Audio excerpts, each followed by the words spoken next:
This is the Ancient and Medieval Lecture for Thursday, the 23rd of September, 2021. I expect that this will be the last lecture in the overture that is the background to the terrorist atrocities of September the 11th, 2001. Tomorrow we will see Obsession, Radical Islam's War Against the West. I believe that all of the people in this room have gotten authorization to see it. That means that Monday, in addition to Chapter Survey 2, you also will have due a handwritten, single-page, 3/4 of a page to a page and a quarter, but about 1 page side essay on who you think the enemy is in the war on terror. Based on that answer, what the war on terror is, whether it is a police matter, or a matter for the FBI, or a matter for the CIA, or a matter for diplomats, or a matter for the U.S. military, or a combination of them, or something else. I give 4 possible answers. You may add an answer if you don't think that my answers are comprehensive enough. What I'm looking for is for your thoughts. I'm looking for a reasonable answer that you can talk about, because we may converse on Monday. Also, Monday, we'll have the Chapter 2 Baker quiz. Because you have a chapter survey due, you will have a Baker quiz. And Monday or Tuesday, probably Monday, we will have the overall test on the entire overview that we've covered over the last few weeks. So you'll want to study your notes, looking for key bits of information. My tests usually take the form of a matching test. You've seen an example of that with the provisional quiz we took earlier this week or last week. So be ready for that. Any questions on what's coming up tomorrow or Monday?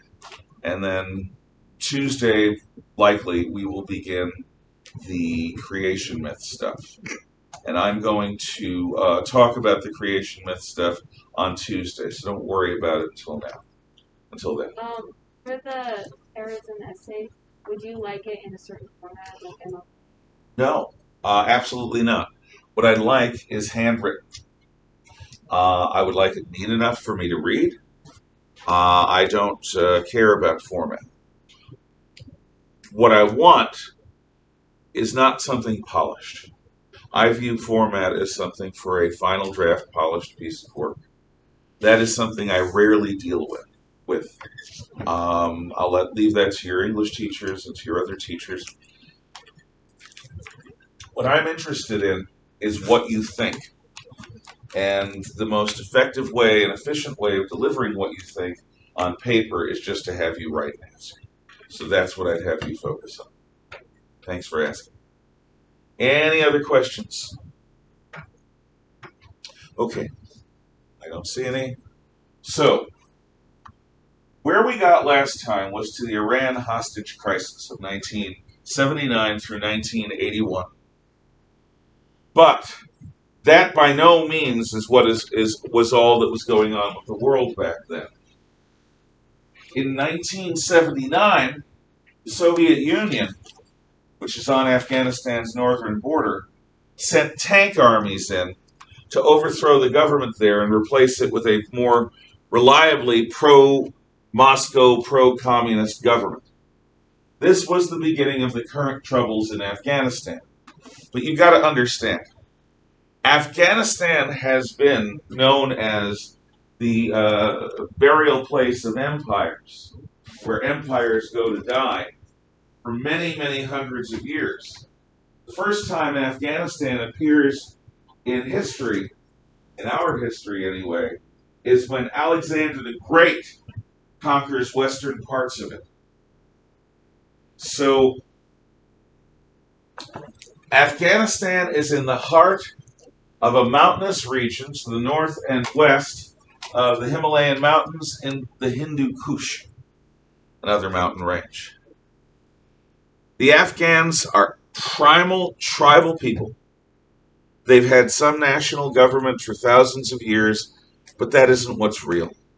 What's real is family and clan, religion, and the old-fashioned mountainous and farming way of life.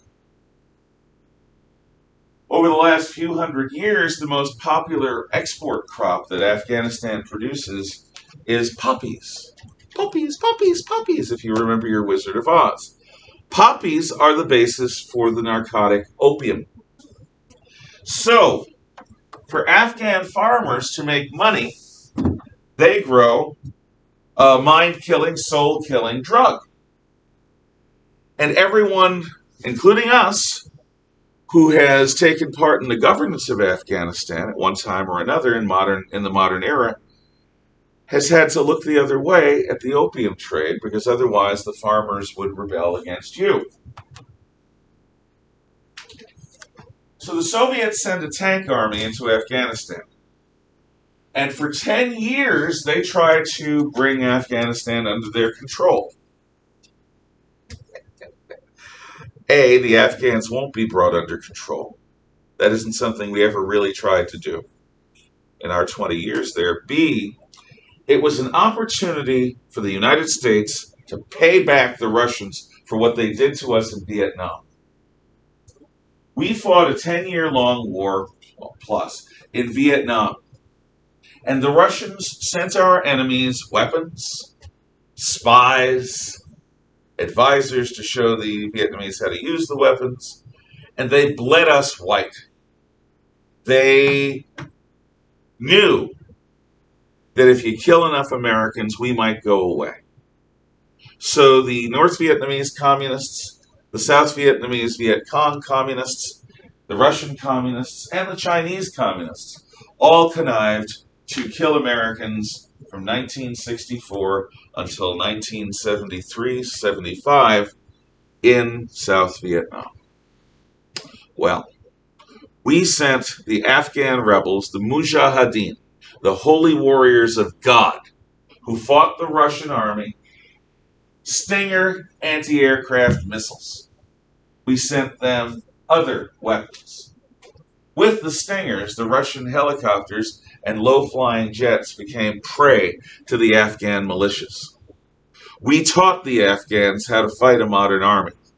Among the people in Afghanistan that came from the rest of the Islamic world was Osama bin Laden and other people who would eventually form Al-Qaeda.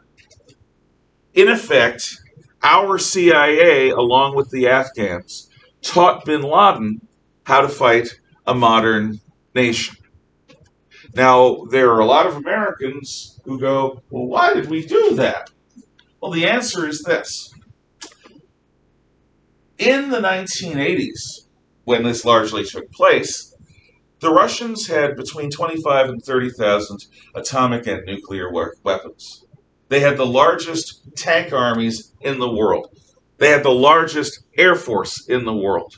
And they even had built a navy as large or larger than ours in terms of numbers of ships.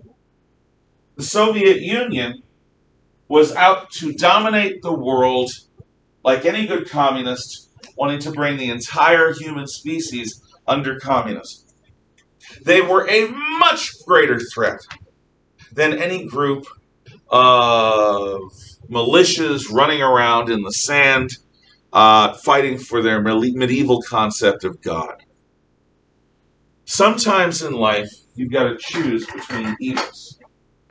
And choosing to say that the enemy of my enemy is my ally is just practical politics, sometimes. So in Afghanistan, we bleed the Red Army white. If you don't know what I mean, you've never seen somebody who had so much bleeding that their flesh, no matter what ethnic group they were, took on an unnatural, almost paper white pallor. Bleeding white means that you have denuded an area of the human body of blood. It's not a good unless you're trying to kill someone. So the Americans in Vietnam took just over 50,000 dead, many, many hundreds of thousands wounded. The Soviets in Afghanistan suffered just over 50,000 dead and hundreds of thousands wounded. We paid them back for Vietnam. We bled them white as they had done to us. We demoralized their society. And we used the Mujahideen, the holy warriors of God, the Afghan mountain boys, to do it.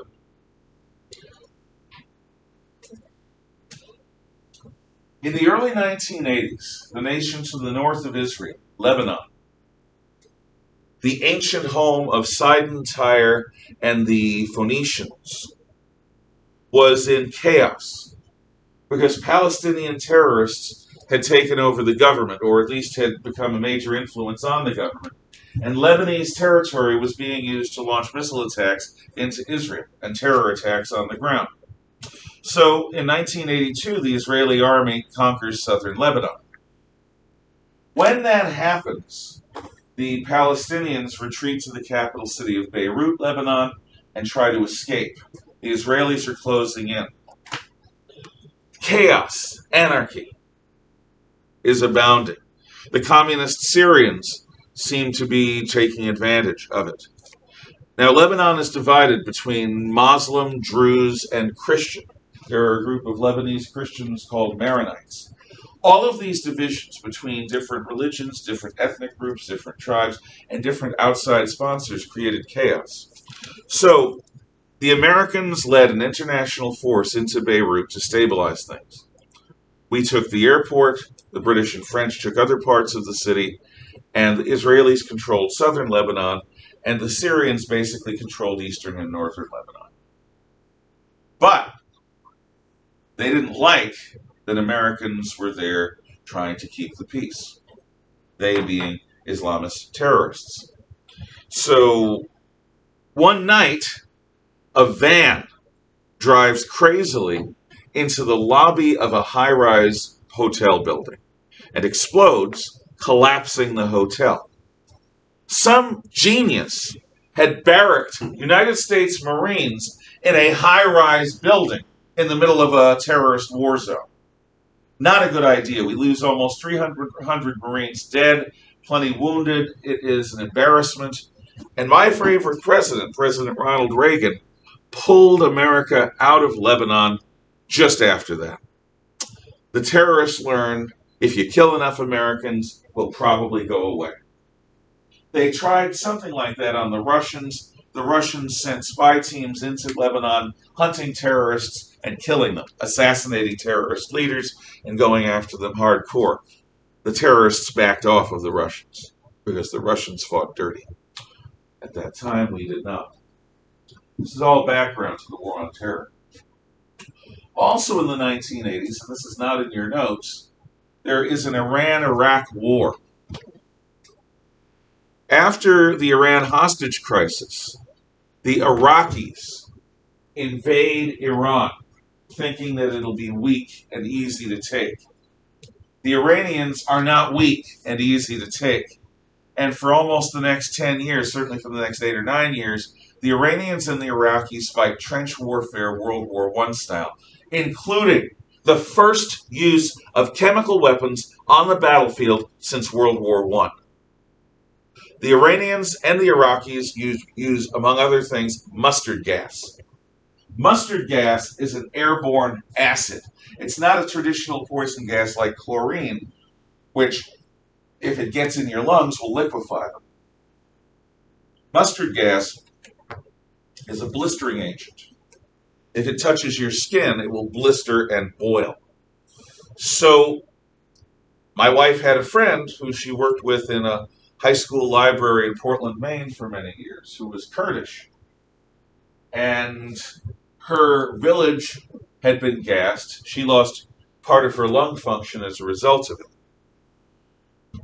She also had the Fedayeen Saddam, the elite guard of Saddam Hussein, come into her village, kill a number of menfolk, including her father and her older brother, right in front of everyone. This was a brutal war, a nasty war, with missile attacks against Baghdad and Tehran and the other cities in Iran and Iraq. The Iranians had numbers and the willingness to spend them. The Iraqis had high-tech weapons. It ends up being a draw. After the end of the Iran-Iraq War, the dictator of Iraq, Saddam Hussein, decides he wants to have another war.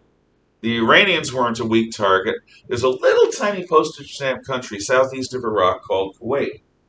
Kuwait happens to have a vast amount of the world's oil. So, in 1990, Saddam Hussein's tank armies conquer Kuwait, basically in a single night. The first President Bush, George Herbert Walker Bush, says this will not stand and draws a line in the sand at the Saudi border, saying if any Iraqis attack Saudi Arabia, they're going to face an international coalition. President Bush then builds an international coalition, including Western and former communist countries from all over the world who go to Arabia to defend the oil there. Now, we not only defend the oil there, but in 1991, we launch the Gulf War. We bomb the Iraqi armies for over a solid month. The human nervous system is not designed to handle that kind of pressure. Many Iraqis' units break, and many of them begin to retreat up a road away from Kuwait towards Iraq. A decision is made to destroy that army so Saddam Hussein, the dictator of Iraq, doesn't have use of it again. This initiates what's called the Road of Death. Along this highway, American air power destroys over 100,000, or kills over 100,000 Iraqis, and destroys the tank army when it's in the open. A number of people say that they were retreating. No, they weren't. They were retreating to regroup and fight again. And Saddam Hussein had already invaded two neighbors, Iran and then Kuwait. He's untrustworthy. We then send our troops in and reconquer Kuwait. In the Persian Gulf War of 1990-1991, American forces lose fewer than 300 dead. The Iraqis lose well over 100,000 dead. The Persian Gulf War is the first use of modern computer technology on a large scale in warfare. We have bombs that can hit one corner of a building. Laser-guided bombs if properly targeted. This is wonderful and horrible, and I'll tell you why. Many Americans begin to develop a notion that we can fight wars without taking casualties. Now, America's unwillingness to absorb casualties has already been a major factor in many of the wars we fought. The Japanese, for example, lost World War II in 1942 when they lost their carriers. They fought on for 3 more bloody years, each year bloodier than the last, under the notion that if they kill enough Americans, we'll go away. It then took not 1, but 2 atom bombs to convince the emperor to surrender.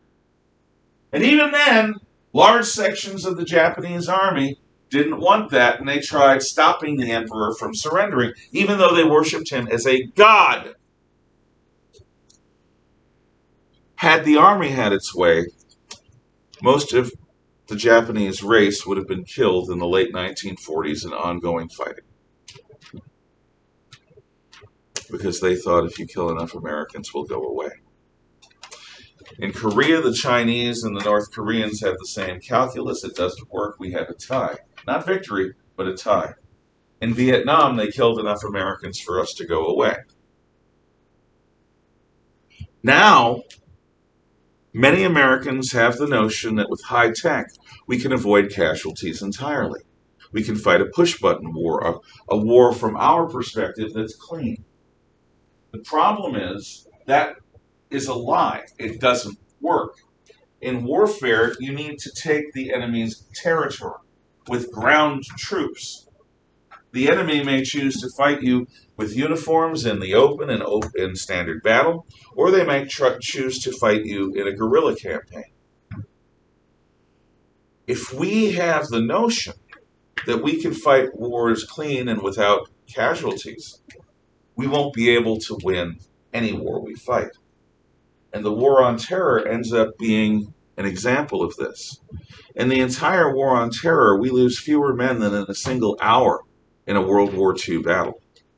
In 20 years, we lose what we lost in an hour on Omaha Beach, or on Okinawa, or on Iwo Jima.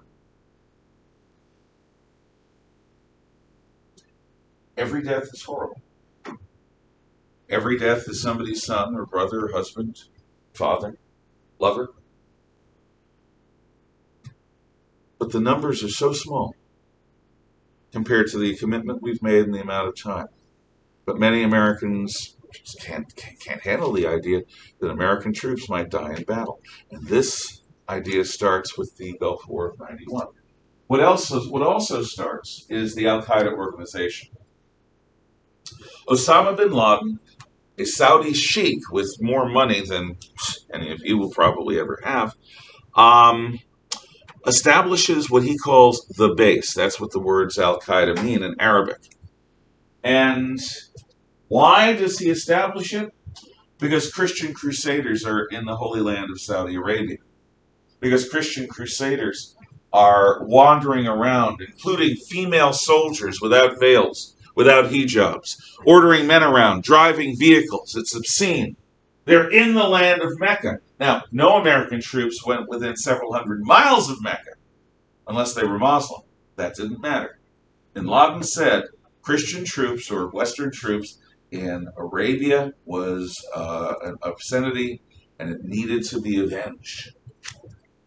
So the war on terror for our enemies begins in October of 1973 when America saves Israel.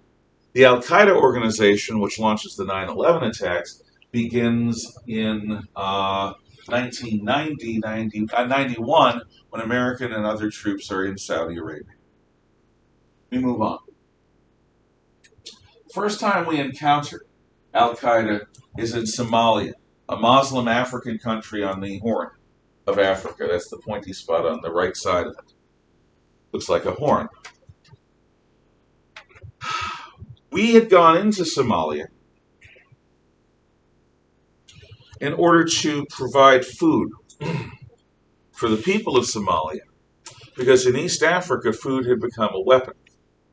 Somalia had descended into street gang violence, where the street gangs have military weapons, and the gang leaders are called warlords.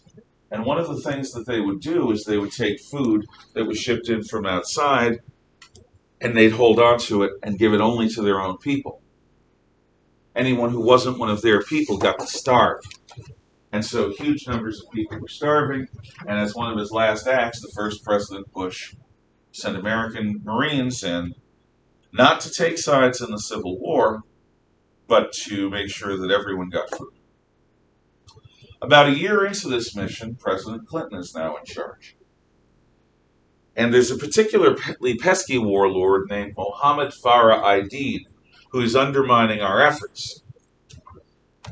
The Clinton administration decides that Aidid needs to be taken out.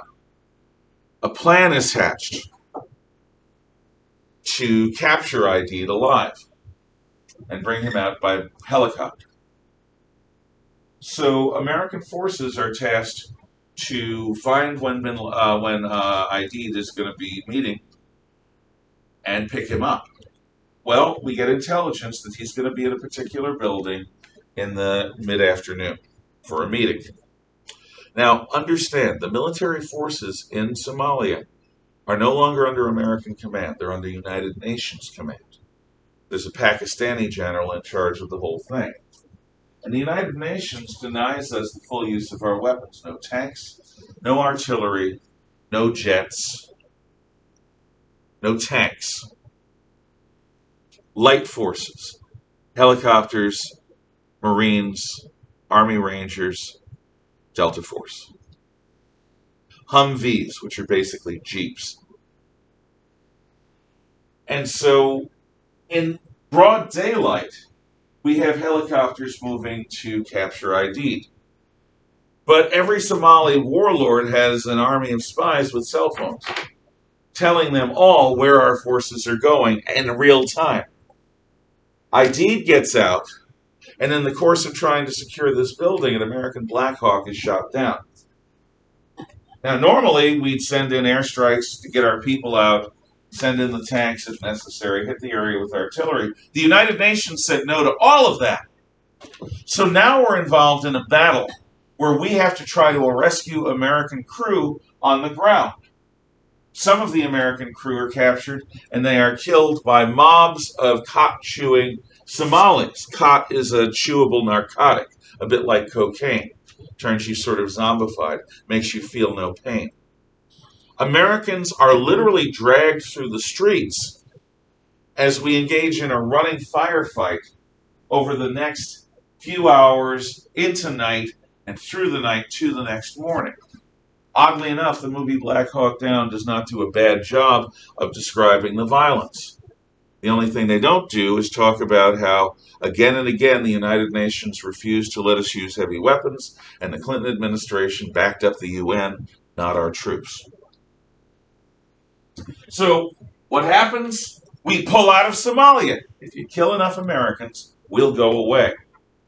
This is a bad lesson to teach your enemies, because you're encouraging them to kill Americans. Okay, let's go a little more quickly. 1994, World Trade Center, Twin Towers. A blind sheikh organizes a cell of terrorists, I think in New Jersey. They rent a van, fill it with explosives, drive to the World Trade Center towers, park in an underground parking lot under one of the towers, detonate the van.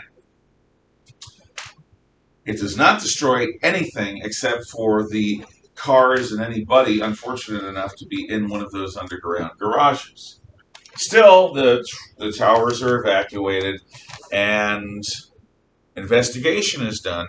And luckily, our terrorist enemies in that case were stupid because they had rented the van that they used to fill it with bombs under their own names.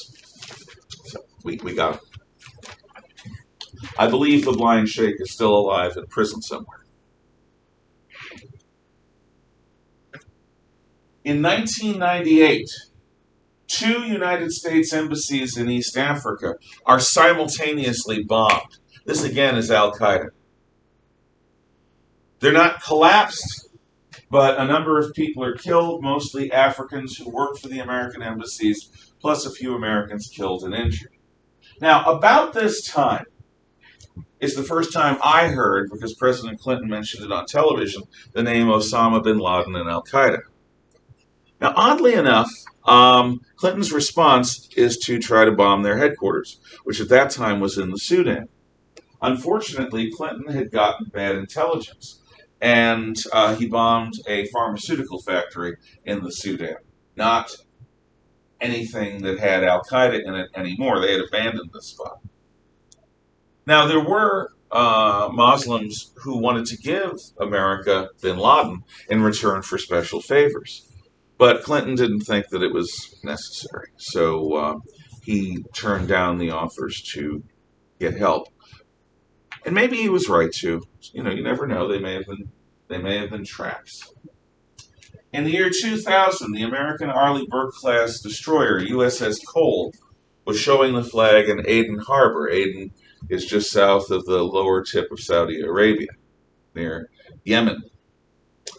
A little boat tugs along its side. Boom! Explodes and puts a hole in the destroyer. Now, we saved the destroyer, but several sailors are killed. Many more sailors are wounded. Al-Qaeda claims responsibility, as it did for the 2 embassy bombings. 9/11, 2001, America wakes up to the fact that we are engaged in a war. There are people that are waging war on us. Over 3,000 Americans and others are murdered by the terrorists in the Twin Towers, in the Pentagon, and on all 4 planes. The country awakens. In November of 2001, the United States invades Afghanistan. We invade Afghanistan because that's where Al-Qaeda was when the attacks were launched. The Taliban had been ruling Afghanistan for 8 or 9 years. The Taliban had made themselves famous around the world for taking medieval Buddhist shrines that were global heritage sites and blowing them up because they were Buddhist, not Islamic. They had become famous for torturing and killing women summarily who walked around without proper cover and without a man to escort them. They were unspeakably vicious to their own people. So in 2001, we overthrow them. Around the beginning of 2002, we have bin Laden surrounded in a rocky valley in the mountains called the Tora Bora. However, we learned from what the Soviets did. We had allies in Afghanistan back from the 1980s. We never sent in too many troops. We never gave the impression to the Afghanis that we were trying to conquer them, that we were trying to rule them. Our position was always that we are trying to give the Afghanis back their country from the extremists. And many of the Afghanis liked this idea. Afghani women were emancipated, were allowed to be educated. A new Afghanistan was being born.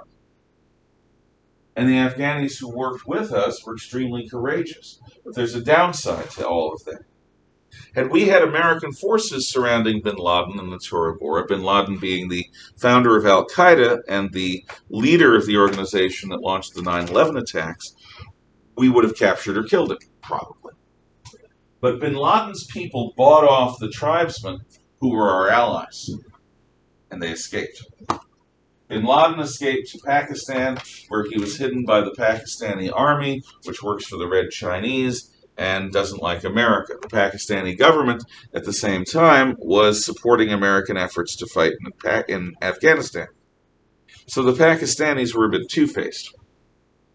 Their army was protecting bin Laden, their government was helping us. Also in 2002, at an Australian resort in the Indonesian island of Bali, one of the most beautiful places on earth, terrorist bombs explode, killing a bunch of Australians. An Arab man gets on a plane in London, England. His name is Richard Reed. He's British Arab. Halfway across the Atlantic, the people near him notice him trying to do something weird with his shoes. It looks like he's trying to light his shoes on fire. So they beat him to a bloody pulp. He was trying to set his shoes on fire. This is Richard Reed, the infamous shoe bomber. Had his shoes exploded, the plane would have lost pressure and everyone on board probably would have been killed, including him. But he was going to paradise, so he didn't care. He's still in jail somewhere. In 2003, we invade Iraq. Why? Well, are they involved in 9/11? No, not directly. However, Saddam Hussein is giving $1 million to every Palestinian who kills Jews, to their families if they die fighting. Saddam Hussein is supporting global terror. He has invaded several countries. And by all lights, he seemed to be developing nuclear and chemical and biological weapons. So the United Nations authorizes force, and the United States invades Afghanistan in 2003. The weapons of mass destruction are never found. Whether that's because they were evacuated to Iran, like so many other Iraqi military assets to keep them out of U.S. hands, whether they have been hidden successfully, or whether they never existed, it's impossible to say. Those people who were against the Iraq War say they never existed. I believe that they were moved. We were in Iraq big time from 2003 until about 2012. In 2004, the American ally Spain was about to have an election. 2 days before the election, several bombs went off on commuter trains in Madrid, the capital of Spain. The Spanish people heroically elected an anti-war president, and Spain pulled out of the war on terror. Apparently, if you kill enough Spaniards, they'll go away. Spain isn't what it used to be. In 2005, the terrorists tried the same thing in London, but the British are made of sterner stuff. The British remember that they stood up under Nazi bombing in World War II for years in London, and being London strong became something worldwide for being able to handle problems without panicking. Also in Russia, Chechen Muslim terrorists capture Beslan School Number 1, a massive school complex in South Russia. They murder as many people as they possibly can before they're put down by the police and military.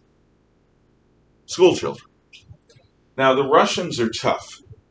The Russians have a very strong warrior-type ethos. The one thing they're tender to is their children. The murder of these children really hits the Russians hard, makes them quite angry. In 2008, in Bombay, India, what is today called Mumbai, a series of bombs explode in tourist hotels, killing many, wounding more. Because India is Hindu, and it opposes Muslim Pakistan. In 2009, an army captain, Nidal, Arabic Muslim, an army psychologist, takes his M9 sidearm into public areas in the most crowded army base in the United States and starts shouting Allahu Akbar, which means God is great in Arabic. The Obama administration tries to classify it as a case of workplace violence and denies at first that it's a terrorist attack, even though the guy is shouting Allahu Akbar as he's killing Americans. And afterwards, he admits that he's doing it in support of his jihadi brethren. He had been an army captain. The people he killed were people he knew, maybe even people he treated. Also, over the city of Detroit, an African Muslim tries lighting his underwear on fire. Had he done so when he started trying to light his underwear on fire, a jetliner would have exploded over the city of Detroit, killing countless people not only in the air but on the ground. Luckily, he only burned himself. Think about this. If you're a bomber and you've got to ignite something, maybe you don't want to put it in your underwear. Just a thought. Anyway, he has suffered for his beliefs. In 2010, at Times Square, an American terrorist supporting the Muslims has a van full of explosives ready to go off during a crowded public event, but he went to the right website, a website run by our spy agencies that gave inaccurate instructions on how to build a bomb. He followed those instructions and was later captured and arrested. If only all of our enemies could be so stupid or incompetent. In 2011, a series of popular uprisings overthrew several Arab governments, including the government of Egypt. A number of hopeful people in the American and Western media called it the Arab Spring. One of the governments overthrown was the Egyptian army that had been so useful in being allied with Israel, or at least at peace with Israel. Instead, the Egyptian people set up a Muslim Brotherhood government. The Muslim Brotherhood is what Hajj Amin al-Husseini, the former Grand Mufti of Jerusalem, had been a part of. The Muslim Brotherhood was an anti-Western terror group from Egypt and spread throughout the modern world. They began making war plans to go against Israel. The Egyptian army, with our help, overthrew them, and I am very glad they did, because the Egyptian army has been a reliable partner in the Middle East. The Muslim Brotherhood would have been our enemy. Also in 2011, Navy SEAL Team 6 finds Osama bin Laden in the Pakistani West Point town breaks into his home, finds his giant stash of pornography, and kills it. His body is then deposited in the Indian Ocean for the sharks to eat. Muammar Gaddafi, dictator of Libya, was also killed. Now, Gaddafi had been a madman-type ruler in the 1960s, 70s, 80s, 90s. But after the conquest of Iraq, he basically said, I'm done. I'm giving up my nuclear weapons program. I'll work with the Americans. We let him be killed.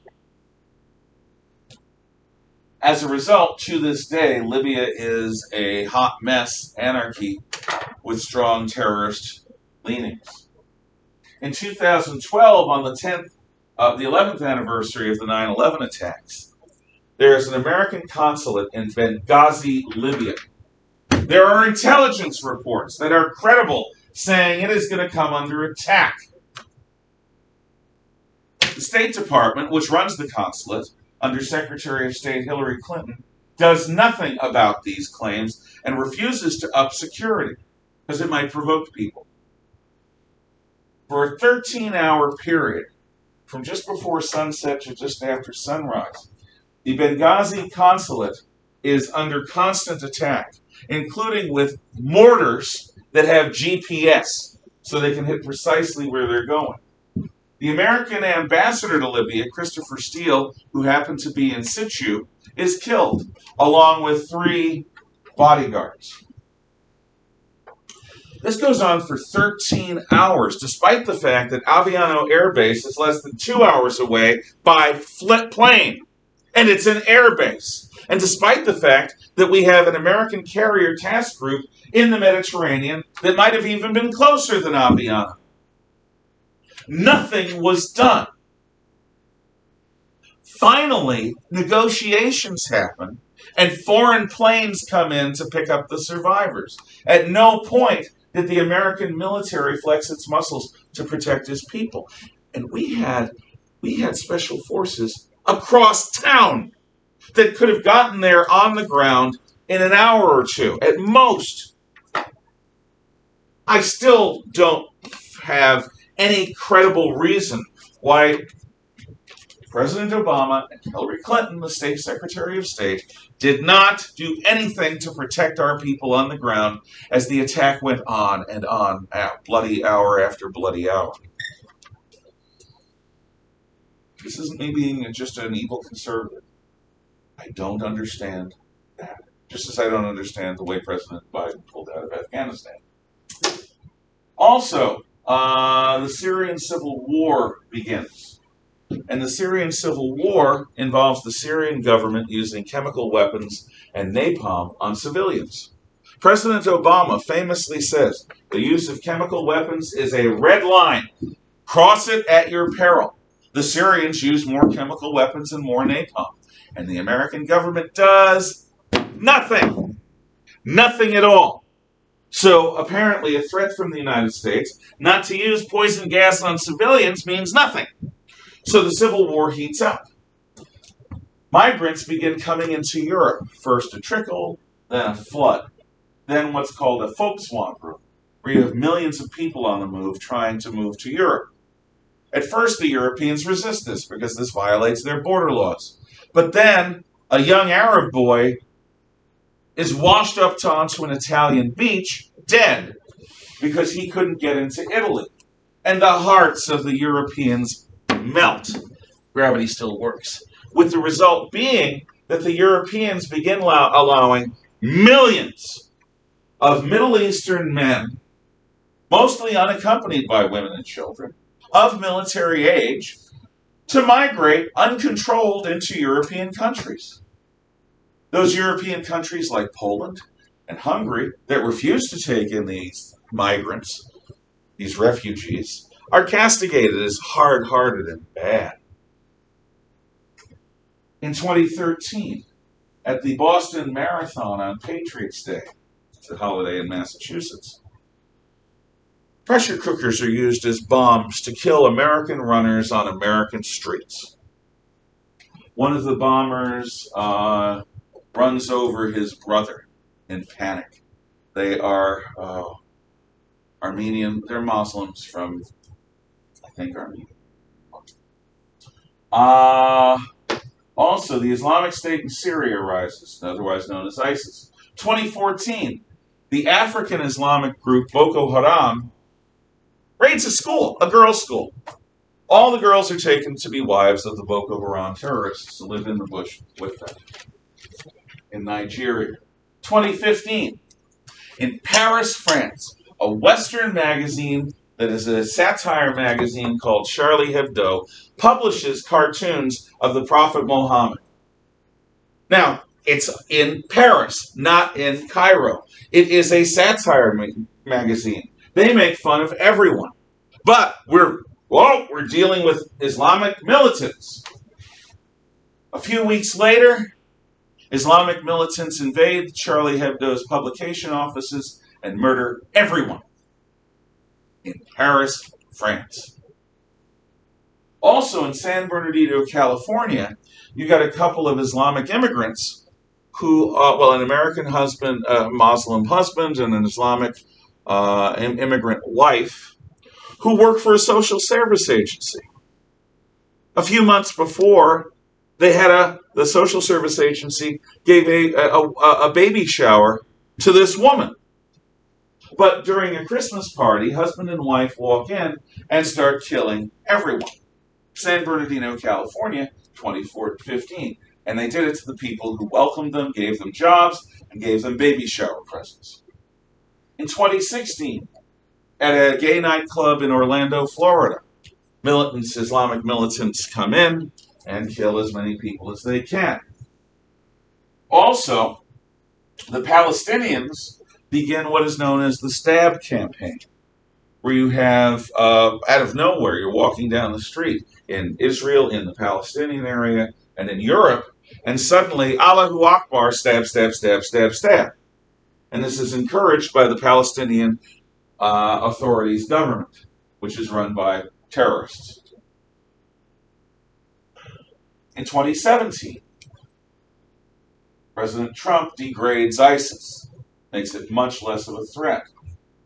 Now, in Europe, increasing tensions are happening because of these immigrants.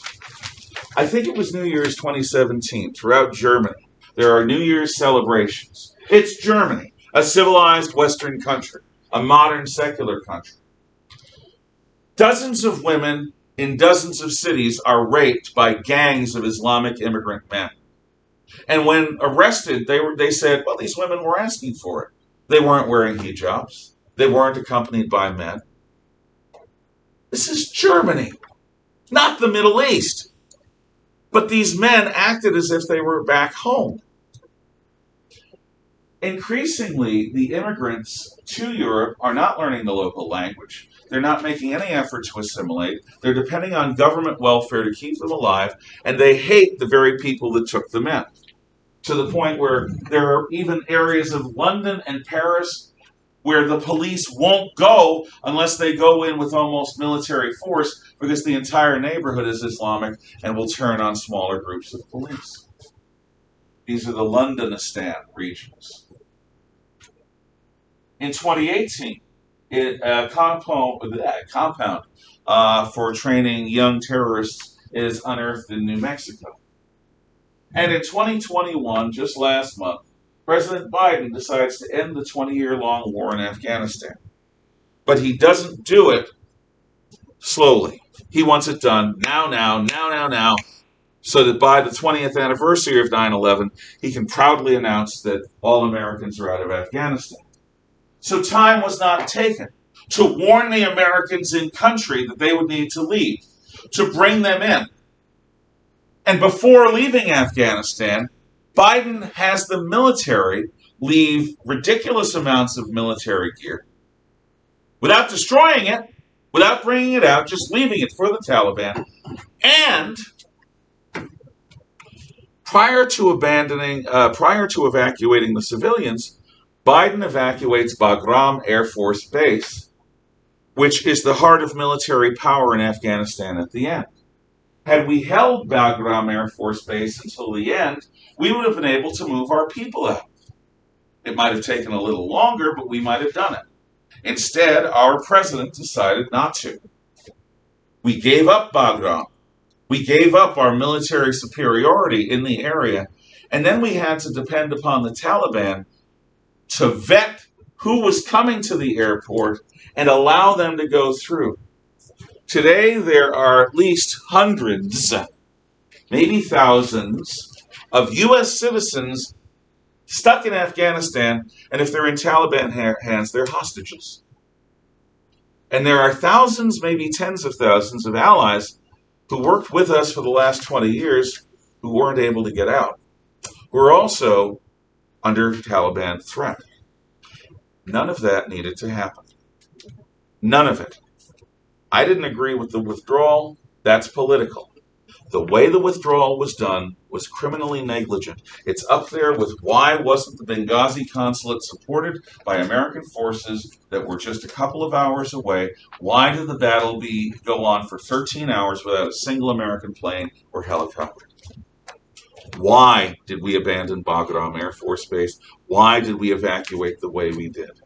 That's not political. That's a question of negligence. Yes? Weren't like at least 12 of them? Say again? Weren't like at least 12 of them supposed to be killed? Oh, yeah, of course. Yeah, the Taliban released a list of all the bankers and LGBT activists and news people, and they said that they wanted them turned over to be killed. Yep. And you know who helped them with that list? Our State Department provided them information by saying, these are the people we want to get out. Will you help us find them? Yeah. I have no explanation. Anyway, tomorrow, the movie. Thank you. Come again.